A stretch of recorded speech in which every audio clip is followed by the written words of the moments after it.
a Saturday night, I turned the TV on just to see what was going on.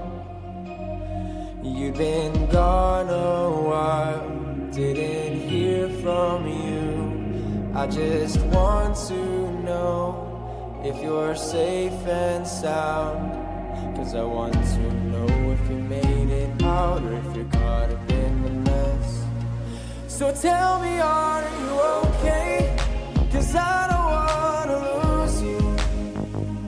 It ain't easy 'cause I know I'm better with you. But tell me, are you okay? 'Cause I don't wanna say goodbye. I don't know what I'll do. Hello, and welcome to Healing Connection. I'm Joy McBride, and today we're going to talk about coping, how we manage stress and handle the ups and downs of our daily lives. Whether you're a veteran, first responder, caregiver, or a spouse, each of us face moments that really test the strength we have. Today, I'm going to share some common strategies and tools that can help you cope with almost any situation. But before we dive in, I invite you to take a moment for yourself. Sit back, unless you're driving. Relax, and if you feel comfortable, close your eyes and take a slow, deep breath.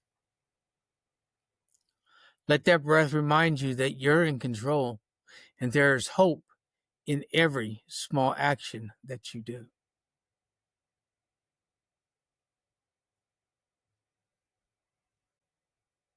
Today's episode is all about giving you practical ideas to help you navigate stressful moments and find balance, no matter your circumstance or whatnot. So let's begin. Understanding coping. First, let's define what we think coping is. Coping is simply a way in which we manage to adapt to stress, diversity, or difficult emotions. It can be an intimidating reaction, like taking a deep breath when anxiety hits, or a long-term strategy that shapes our lives and everyday habits. Many of you have probably developed your own ways of managing tough days. For some, that might be a physical outlet like running or weightlifting. For others, it might be a quiet method as meditation or journaling. While veterans and first responders might encounter different challenges, such as exposure to traumatic events, the underlying need for effective coping still remains neutral. Let's take a moment with me right now, and if you can, write down or think of one healthy coping strategy that has worked for you in the past. It might be a short walk, it might be a chat with a friend, or even a moment of silence. Know that every little action counts in making your day a brighter one. Remember, coping is not about ignoring your feelings. It's about finding ways that work with them and ultimately move forward with strength. And if you would like to share some things that have worked for you, please email me at htfwmidwest@gmail.com. I would even like to share them with your permission so others can try and see if it works for them. Coping strategies for veterans and first responder. Let's focus on some common strategies that have proven especially helpful for veterans and first responders. Some of it may seem like you've heard it before, but sometimes hearing it again may help, or this may even be your first time hearing it. Number 1, mindfulness and deep breathing. When you're faced with a trigger or a flashback, simple mindfulness techniques can help ground you in the present moment. One method is the 4-7-8 breathing exercise. Inhale deeply through your nose for 4 seconds. Hold that breath for 7 seconds.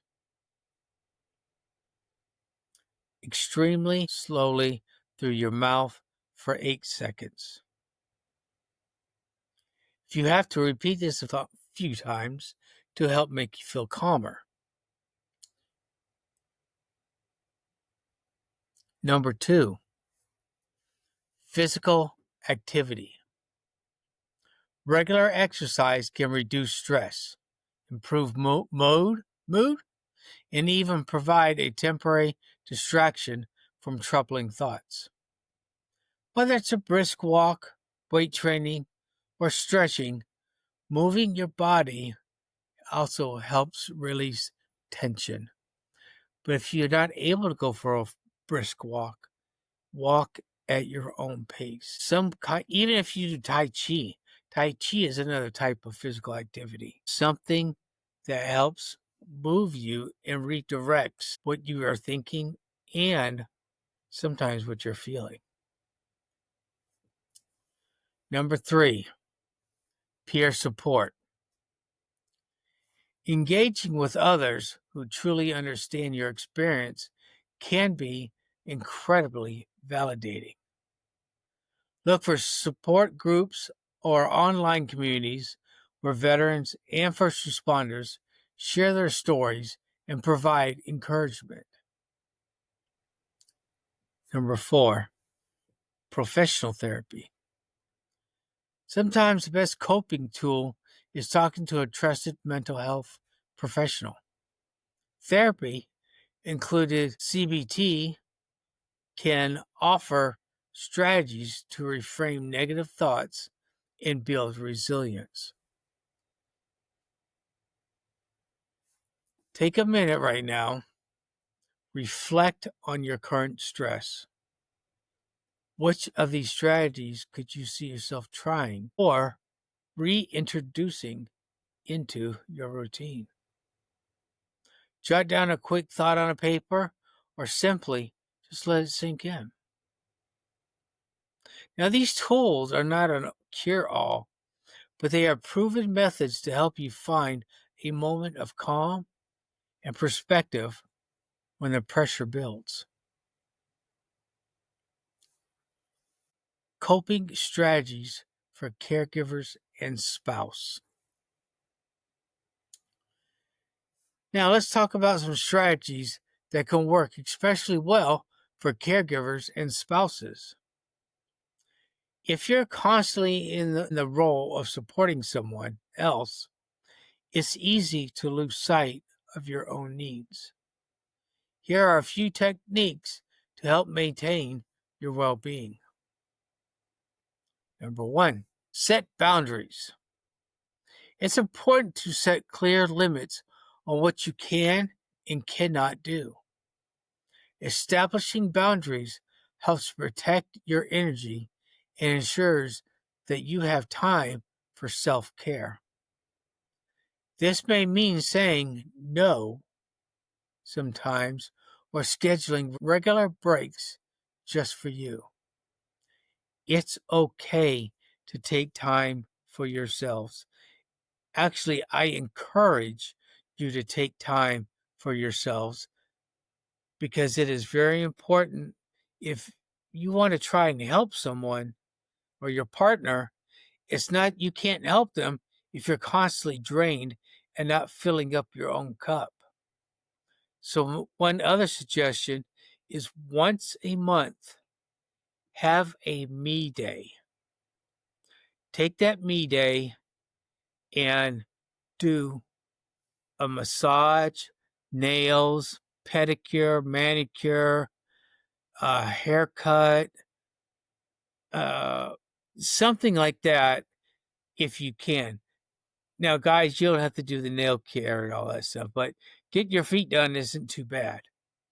Going to the salon is not too bad. You get a nice massage, you get your hair rubbed. It all feels good, no matter if you're a boy or a girl. Number 2,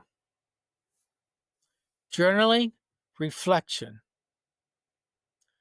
Writing about your experience can be a powerful way to process emotions. Try keeping a daily journal where you record your thoughts, feelings, and even small moments of gratitude. This practice not only offers clarity, but can also help highlight areas in which you're growing. Self-care routines. Develop simple routines that make you feel good. This might include a quiet cup of coffee in the morning, a few minutes of meditation, or even listening to your favorite music. Remember, taking care of yourself is not selfish, it's essential. Number 4, connecting with others. Just like veterans and first responders benefit from peer support, so do caregivers and wives. Look for a local support group or your online forum where you can share your challenges and learn from others who understand what you've been going through. And like I've told you before in other podcasts, once you join up for Wounded Warrior Project, my wife does the entire East Coast, but it doesn't mean that if you live somewhere else that you can't chime in. But she does the East Coast and the only family support, peer support group.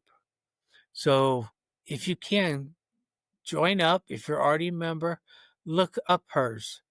If you having a problem looking for it, email me and I will get you in the right direction.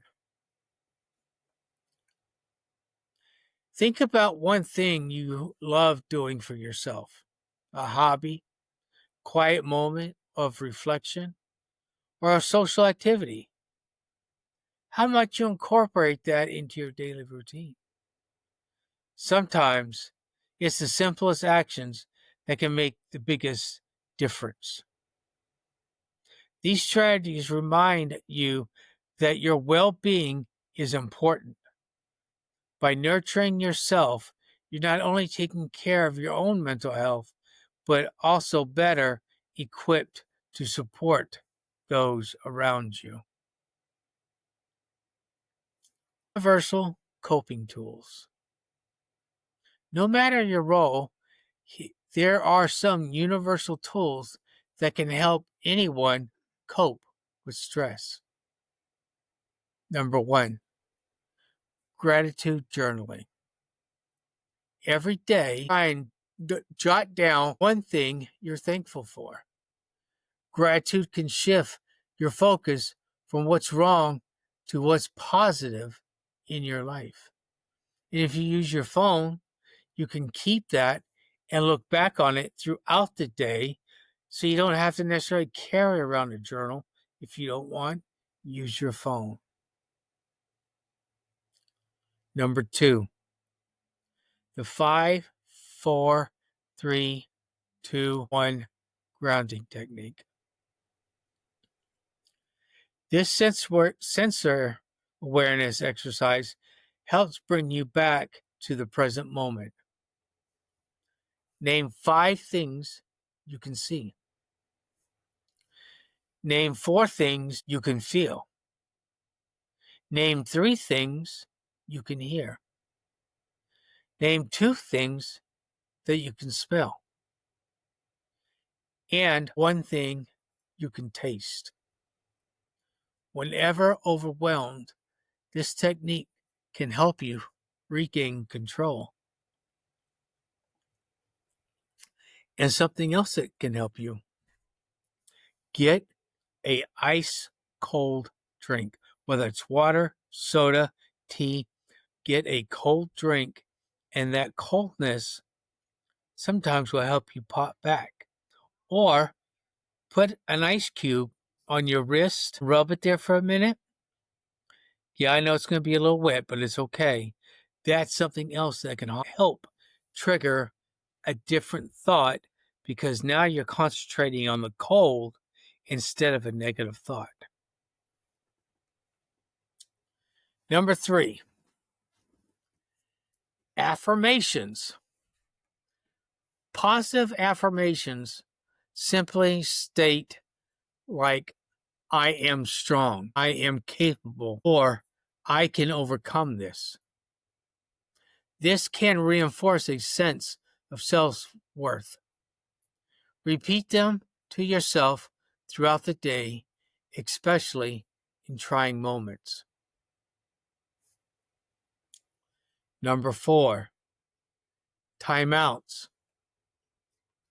Sometimes you need just a pause, whether it's a 5-minute walk or a brief switch off from social media. Giving yourself permission to step away can help lower your risk of stress levels. Now, take a minute right now and practice the 5, 4, 3, 2, 1 grounding exercise with me. Slowly look around and name 5 things that you see. Now, feel for 4 things you can touch. Let's take that time and see if you can do this exercise whenever you feel overwhelmed. These universal tools are flexible and can be adaptive to fit into your daily life, providing quick ways to manage your stress wherever you are. Putting it all together in action steps. As we reach the end of today's topic and discussion on coping, let's summarize a few key takeaways. Number 1, know your tools. Whether it's a breathing exercise, physical activity, or gratitude journal, have a set of coping strategies that you can rely on when things get tough. Sometimes this also helps when you have a service dog like me. I have a service dog, and when things start to get too much, I look at him and he looks at me, and I give him some pets. Sometimes I give him hugs. Sometimes I talk to him. But even if you don't have a service dog, you can talk to a pet. That can help you. You're right. They can't help you change your mindset and bring you back to the normal like a service dog can. But you can still look at them and talk to them and hopefully start changing your mind.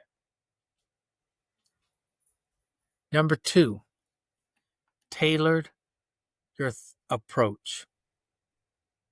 While veterans and first responders might focus on techniques like mindfulness and peer support, caregivers and spouses need to embrace boundaries and self-care routines. Find what really works for you. Number 3, be open to support. Reach out to peers, friends, or professionals when needed. Sometimes sharing your struggle can lighten the burden. And something else that can help, if you text 9 veterans, press 1.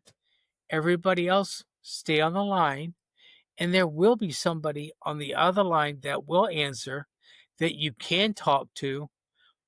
And if you just want to talk, just tell them, I'm not looking for help, I just want to talk. Or you can to let them know, hey, I might need some help with some coping skills or strategies or anything. Can I talk to you about this and see what you have to say? Always, it's very important to reach out to somebody else that may be able to help you in a better and lighter way. Practice regularly. Coping isn't just for crisis moments, it's a daily practice. Integrate these techniques into your routine so they become second nature. And I will admit, I do not do this all the time, and I get in trouble for it all the time because I don't practice it enough. Sometimes I do, and when something does start to trigger, I can pull these little tools out of my toolbox and use them, and they work. But a lot of times, when something happens in a flip of a switch, there's no way to fully try to remember how to process your coping skills. It takes a while. It may take a second person to help you.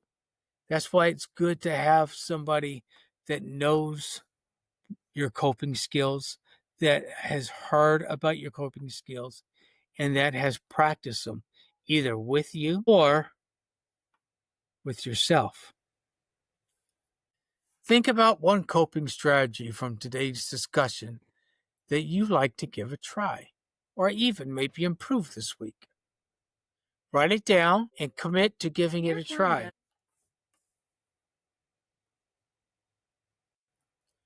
Small, consistent actions can.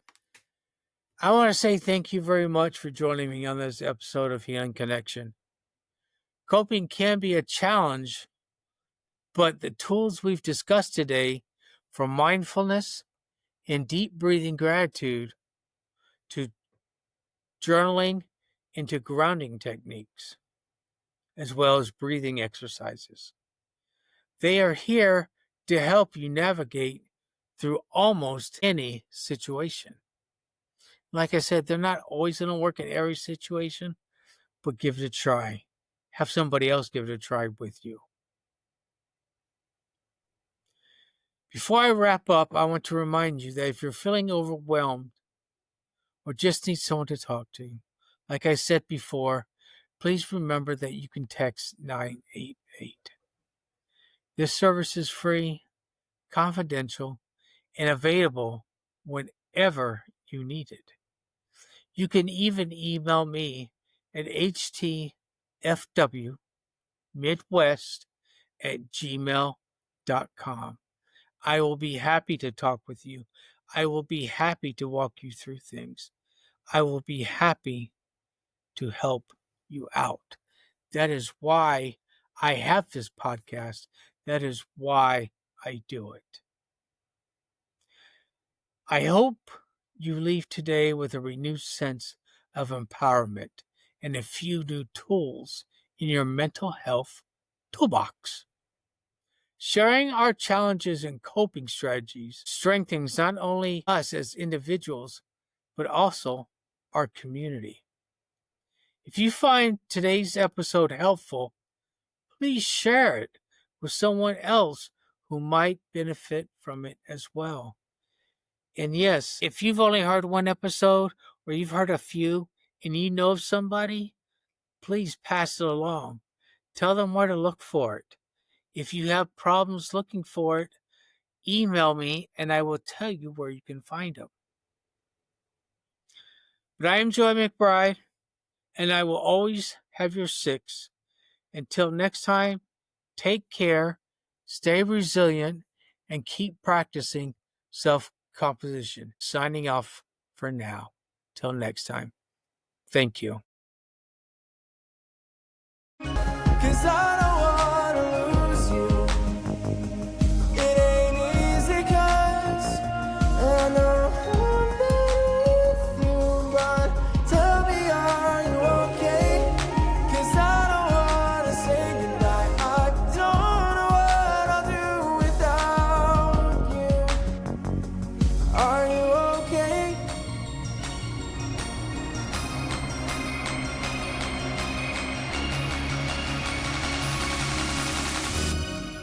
So tell me,